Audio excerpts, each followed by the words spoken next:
Welcome back to Proxy, everybody, and today we're going to be talking about Wytches from the Dark Eldar Index and how awesome they are in 10th edition.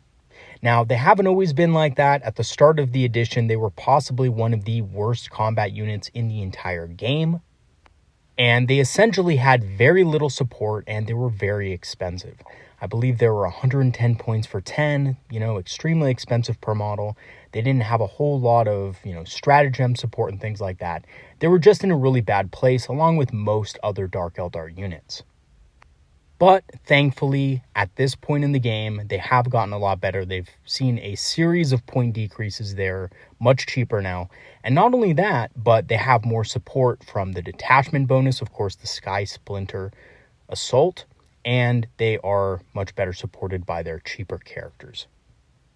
So I'm really happy about that, and I'm really excited to report that Wytches are actually really good now in a very serious way.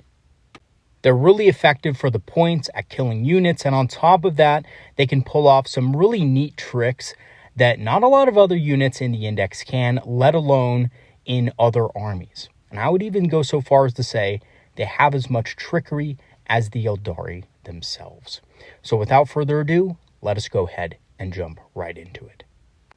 So first, we are going to begin by talking about their stats, weapons, and special rules, their strengths and weaknesses as a unit, the different combos and synergies that they can be a part of. We're going to also be providing an example of winning the game in one turn with Wytches, basically a little bit of a trick that you guys can do in your games if your opponent isn't aware of it, and the role Wytches play in an Eldar army and how to make the most out of them. Taking a look first at their basic stat line, they have movement 8, which is pretty fast for an infantry unit. They do also come with a 4+ invul save in melee and OC2. So the OC2 allows them to kind of hold and take objectives better. Other than that, though, they're pretty squishy out in the open. If they're not in melee, they're only toughness 3, of course, with a 6+ armor save. As far as their ranged weapons go, it's not what they're, kind of known for, but the Hecatrix, which is the unit leader, can take a blast pistol, which is a very good anti-marine equivalent weapon. Although it is short range at range 6, it does penetrate marine armor pretty effectively, and it will kill a marine on average rolls. Splinter pistols are, just your basic pistols. They have assault for objectives, and that's about it. As for their melee weapons, they're pretty unremarkable just looking at them, and I think this is what turns a lot of people off of the unit right away, because, only having strength 3 with an AP -1 is pretty pathetic. But you have to kind of also keep in mind that there's a lot of buffs and synergies that Wytches have, which can boost their damage quite considerably. As for their ability, they have no escape, so basically enemies wishing to fall back must take desperate escape tests, and if battle shocked are at -1 to those tests. So normally when you fall back, you don't actually have to make desperate escape unless, you can't maneuver around enemy models or you're battle shocked.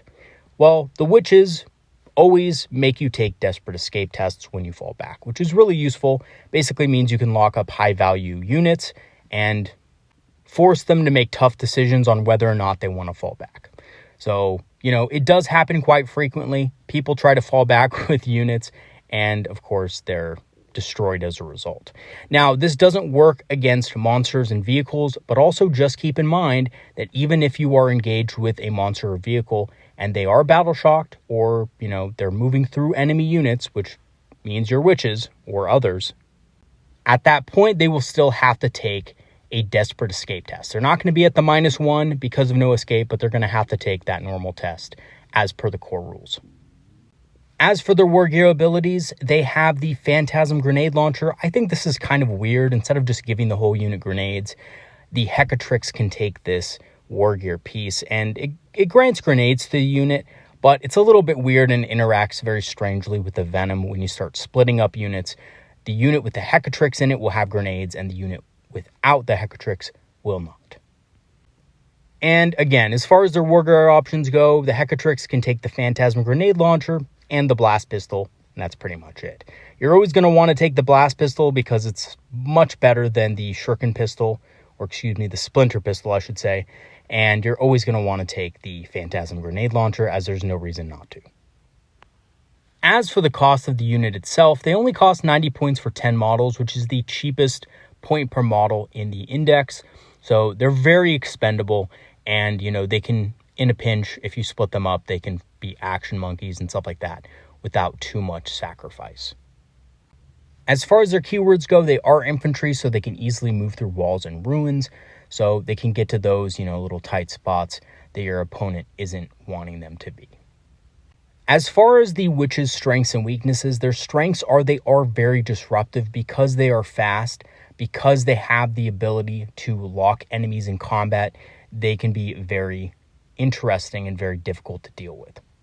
They are also pretty fast and hard-hitting for the cost, and again, they are pretty cheap. A lot of people are expecting them to do, buckos of damage and huge amounts of damage by themselves, but their cost doesn't really reflect that. So again, they are fast, they are hard-hitting, but for the cost, if you want to buff them up further and add, characters like the Succubus and Lilith, they become much better. As far as their weaknesses go, they are extremely fragile. Even by Eldar standards, a 6+ armor save and toughness 3 means that if a unit has a couple flamers in it, they choose to overwatch. Most likely on average dice, your Wytches are going to just perish right then and there. They are also pretty weak without support. Again, if you're not getting the support of different varying buffs, then their combat potential is very limited. As far as the different combos and synergies that they can be a part of, this is really where Wytches come into their own and become a very powerful unit in the Skysplinter assault. So the Succubus gives them sustained hits 1 and fights first when empowered. The sustained hits 1 is regardless of whether they're empowered or not, but fights first is only when empowered. The Succubus is also a pretty good combat character and fairly cheap at only 45 points. Lilith absolutely turns them into blenders, though, gives them fights first, just base without being empowered or anything like that, gives them also +1 strength and -1 additional AP on their melee attacks. When you combine this with the power through pain ability, giving them an additional -1 AP, and of course the Lance rule as part of the Skysplinter Assault detachment bonus, they become quite deadly indeed. And of course, that's not even to mention how powerful Lilith is on her own, having anti-infantry 2+ and, a ton of AP and damage on her own attacks. Lastly, the Venom is probably the best transport for them, as it can split them up and allows them to hop back at the end of the fight phase. This is especially important with units like Lilith's unit because she is a kind of higher profile character. She is a little bit more expensive than the, mere Succubus, so you do have to protect her a little better. Now, I will say, though, that Wytches are probably one of those units, one of those few units in the Dark Eldar Index that you might actually want to consider running in a Raider, and, they could actually be viable within one because the amount of, buffs that characters like Lilith and Succubus can give them. So just to fill you guys in on some quick math as to what Wytches can accomplish with the right synergies and buffs, 5 Wytches with a Succubus reliably kills about 5 Marines for only 90 points. The shooting will kill about 2 Marines with the blast and splinter pistols, and the melee kills about 4 when empowered out of a transport. So you pay the pain token for, rerolls to hit, they get out of that transport, and they basically blend a unit of 5 Marines, which is really good for the points. Now, yes, they technically do cost a little bit more than, 5 Marines, but again, afterward, you can always consolidate. You can always use them to move block afterward with Wraith-like Retreat, which is a stratagem they have access to. And, in general, they're a pretty good unit. You could even hop them back in the Venom if you want to. And if enemies move close to the Venom, you can use Swooping Mockery to quickly move out of line of sight. So units like Wytches have a very high skill ceiling, but if you know how to manage your command points and resources well, you can make them an absolute nightmare for your opponent to handle. All right, so in the beginning of the video, I told you guys that you could win the game in one turn with Wytches. And I'm not lying to you. I'm not, over-exaggerating it. I played a couple of games recently where I used Wytches in a Dark Eldar army, as well as a Ynnari army. And by the way, guys, Wytches are much better in Dark Eldar. I don't think they're really worth taking in Ynnari, but I ran them anyway just for fun, just to see. But at least in a Dark Eldar army, they can do absolutely nightmarish things to your opponent's plans. So what do you need to win the game in one turn with Wytches? So first of all, you need at least 2 command points. Now, again, Dark Eldar don't have a lot of command point generation, so this might be something that you will have to, go second for, or you will have to wait until your second turn.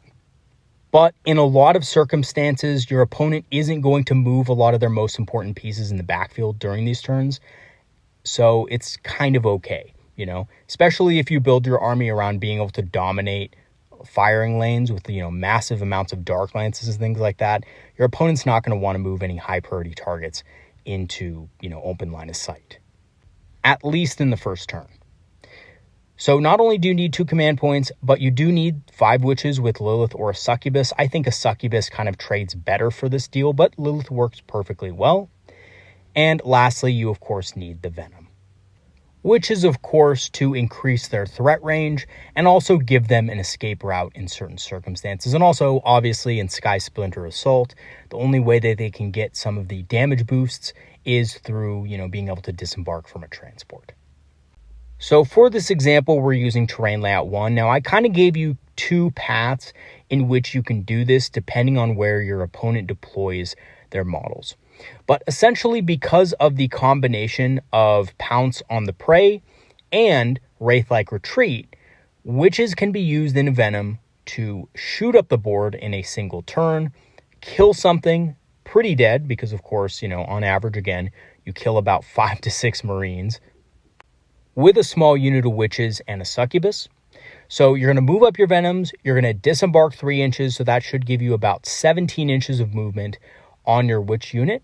You're then going to use Pounce on the Prey to make the Witch unit eligible to charge.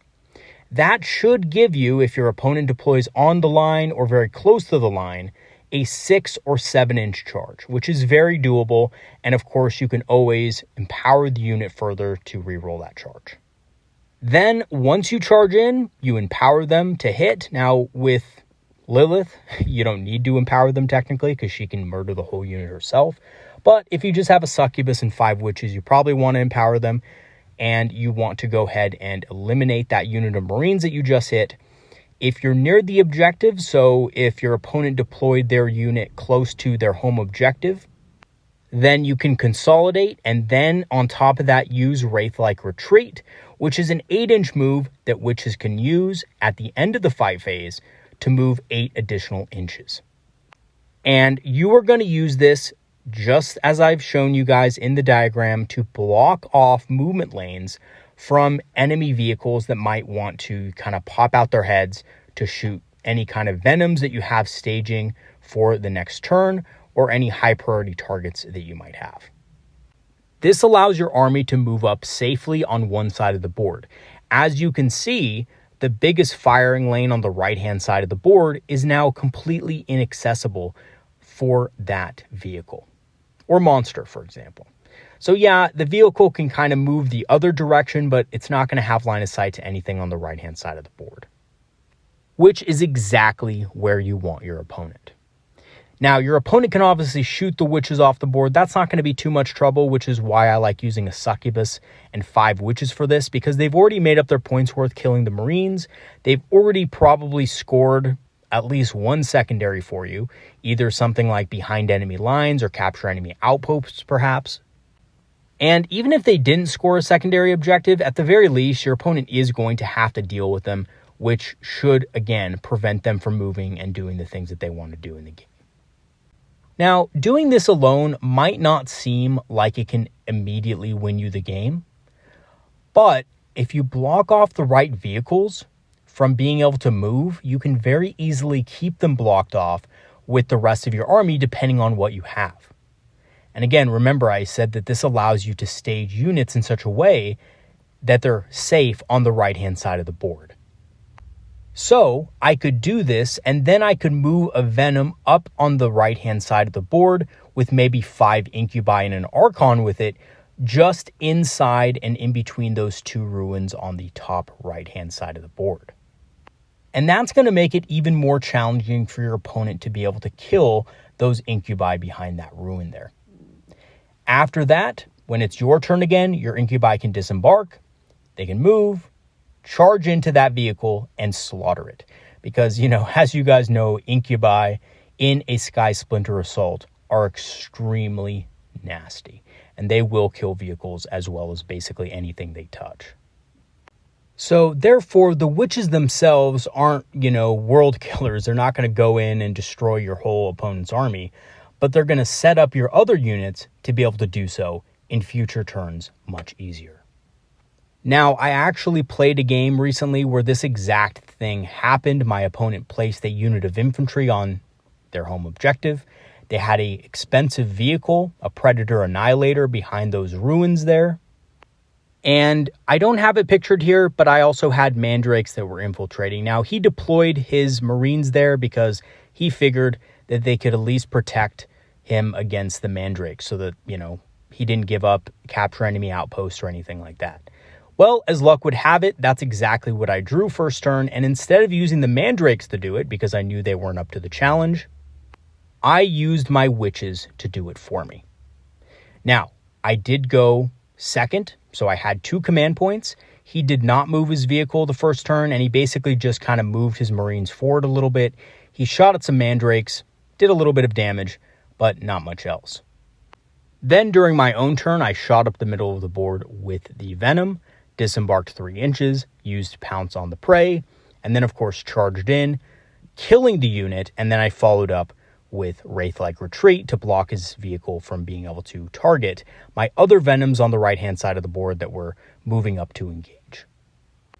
And this allowed me to completely take control of the right-hand side of the board.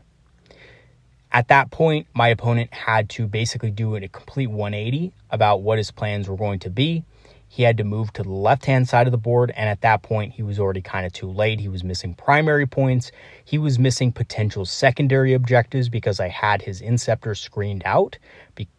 Mostly thanks to the Mandrakes, of course, which are an excellent unit as well as the multiple Chronos that I use in my Dark Eldar lists. So, by the way, I know a lot of players, Dark Eldar players, just use 1 Chronos in their list. I like to use at least 2, if not 3, because I feel like they're one of the only ways that, Dark Eldar can get something solid on a primary objective that can't easily be killed. And of course, any dedicated anti-large will pretty much take out a Chronos pretty easily. But I feel like because it's immune to a lot of the semi-immune to a lot of the small arms fire in the game, that they're pretty safe on objectives, especially if you screen well. As for the rest of the game, it ended pretty quickly. I did lose a lot of units, especially in the later turns of the game where his army was finally able to move out of their deployment zone. But by then, a lot of the stuff was dead. I was able to pick out the key things that were going to be able to win him the game in secondaries and in primary objectives, and really all he had left was his large tanks. And yes, don't get me wrong, Predator Annihilators can definitely destroy Venoms left and right, very easily. It's kind of embarrassing how easily they go down, but, that's not going to be enough at that point to win you the game. And that, in general, is how I feel Dark Eldar should be played, right? The early stages of the game, you're setting things up, you're aggressively blocking movement, and then you're essentially making your opponent do a 180 on their plans. They have to either go to the other side of the board, or they have to just engage you unfavorably. Either way, you should be able to easily win those engagements, out-trade your opponent, and leave them at the end of the game with very little tools to win. So, what role do Wytches play in an Eldar army, and how do you make the most out of them? So, pure and simple, Wytches are a fast, combat-oriented disruption unit, effective at bogging down more lethal enemies, or making effective trades. Again, they can trade very effectively with Marine equivalents, and if you're going against something, better, like Terminators, vehicles, Dreadnoughts, you're able to bog them down quite effectively and, kind of prevent them from hitting your more fragile units. And while they don't have the raw hitting power of Incubi, again, Incubi are one of those units that their hitting power at, the current time is probably one of the best in the game for their cost. Wytches are not going to be able to compete with their raw level of, power. But they are a much cheaper unit, and due to the Wraith-like Retreat stratagem, have a much better chance of surviving retaliation, or just to, in general, be a nuisance, right? Incubi, once they charge in and completely annihilate their target, there's really not much you can do to keep them alive. I know they can hop back into Venom. I know that technically you can use Wraith-like Retreat on them as well, if there's a transport nearby.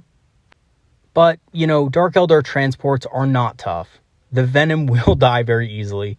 The Incubi will get out. They will take damage from, you know, getting out of a destroyed transport. And they're probably just going to die afterward anyway. On the other hand, Wytches can use Wraith-like Retreat even if they're not moving back into a transport. And they can basically move anywhere, right? They can go 8 inches in any direction because they're infantry. They can move straight through walls and things like that. And they can just basically either be in a position where your opponent can't really retaliate against them, or they can also just move block and be a huge pain in the ass for your opponent to deal with. The other cool thing about Wytches is when you use Venoms to split them up, you can put all the, you know, damaging members of the unit with the Succubus, and then you can put the other members in a small unit, which is just 45 points. You can toss them in strategic reserve, and you can come in on the board later to mess with your opponent's plans even more. They do have 25mm bases, so they are easier to fit in board edges and stuff like that. And from there, they can score you secondary objective points. They can, you know, kind of out-trade lighter infantry on objectives. They're very good at dealing with things like cultists because they have a lot of attacks. And even though they're not coming out of a transport per se, they do have OC2, so they will still be able to kind of out-OC enemies on objectives. In the list I was recently running, I was actually using 20 of them, and they proved to be quite effective. I used Lilith, as well as a couple of Succubuses as well, and they did quite well, I have to say. So, in conclusion, although Wytches might not be as popular as Incubi, they're much better at disrupting enemy movement and are even more points effective into Marine equivalents. Incubi are typically better into stronger enemies in general because of the myriad of buffs they can get. Wytches are definitely better, for the cost, into things like basic Marines. And the truth of the matter is, when you're playing Skysplinter, you are going to want at least 1 unit at the bare minimum. And I would argue the case for 2 units. I've used 2 units with a lot of, you know, good effect. And this basically allowed my Incubi to go after more high priority targets, while my Wytches worked on cleaning up the smaller units of scouts, you know, infiltrators, intercessors, stuff like that, right? The stuff that your Incubi really don't want to be trading into. And over the span of the game, this allowed me to continuously make better trades than my opponent. And like I said, again, neutralize their main threats, their biggest threats, so that they had no chance of winning. And this is where I believe the true strength of Wytches lie. All right, everybody, that is going to be it for today's video. Thanks for watching. Wytches are awesome. Definitely, if you're, you know, playing Dark Eldar, try them out in your Dark Eldar lists, maybe more than 1 unit. They've worked for me, and, you know, when used correctly, they can definitely work for you too. I honestly think people are sleeping on using multiple units, and because we're in a more, you know, Marine equivalent meta, I think they are one of those units that could actually be better when used in bigger numbers. All right, so that's going to be it for today's video. Let me know what you guys think about Wytches in the comments section below, and I want to thank my Patrons once again for supporting the channel over the last 1.5 years. Your help has greatly improved the channel and continues to help it grow. If you do want to support the channel and join the channel's Patreon, I do have free trials activated, which will grant you permanent access to our Discord community for completely free. Our community is, of course, made up of Eldar and Dark Eldar enthusiasts who like talking about strategies, tactics, and, of course, hobbying. So I will leave the link in the description below, and we're definitely looking for more Dark Eldar players to fill our ranks. I'm also an Amazon affiliate and have a channel store page, so if you want to grab some Eldar-inspired apparel on our channel store page, or you want to grab some discounted miniatures on Amazon, I will leave the links in the description as well. All right, everybody, that is going to be it for today's video. Thanks for watching once again, and I'll see you guys next time. Have a good one, everybody. Peace out.